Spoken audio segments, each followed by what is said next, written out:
ജമന്തി നട്ട് ഒരു 2 മാസം കഴിയുമ്പോൾ ഇതിൽ പൂക്കൾ ഉണ്ടാവാനായിട്ട് തുടങ്ങും. അപ്പോൾ ഇതിൽ നിറയെ പൂക്കൾ ഉണ്ടാവാനായിട്ട് കൊടുക്കാൻ പറ്റിയ വളമാണ് പഴത്തോല്. പഴത്തോല് ഉണക്കിയിട്ട് നമുക്കിത് ഇട്ട് കൊടുക്കാം. അല്ലെങ്കിൽ പഴത്തോല് വെള്ളത്തിലിട്ട് വെച്ച് ആ വെള്ളം ഒഴിച്ചു കൊടുക്കാം. പഴത്തോല് ഒരിക്കലും അങ്ങനെ തന്നെ ജമന്തിക്ക് ഇട്ട് കൊടുക്കരുത്. കാരണം അതിൽ ഫംഗസ് അറ്റാക്ക് ഉണ്ടാവാനായിട്ട് ഇത് കാരണമാവും.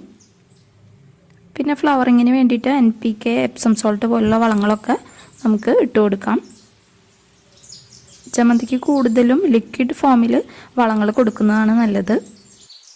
ഇനി പൂക്കൾ ഉണ്ടാവാനായിട്ട് ചെയ്യാൻ പറ്റിയ വേറൊരു കാര്യം എന്ന് പറയുന്നത് കടലപ്പിണ്ണാക്ക് പുളിപ്പിക്കുക. എന്നിട്ട് അതിൻ്റെ തെളിയെടുത്ത് വെള്ളം ചേർത്ത് നേർപ്പിക്കുക. എന്നിട്ട് ഈ വെള്ളം ചെടികൾക്ക് ഒഴിച്ചു കൊടുക്കുകയാണെങ്കിൽ ഇത് ധാരാളം ഫ്ലവേഴ്സ് ഉണ്ടാവാനായിട്ട് സഹായിക്കും. ജമന്തിയിൽ ഏറ്റവും കൂടുതൽ പൂക്കൾ ഉണ്ടാവുന്നത് മഴക്കാലം അവസാനിക്കുന്നതോടുകൂടി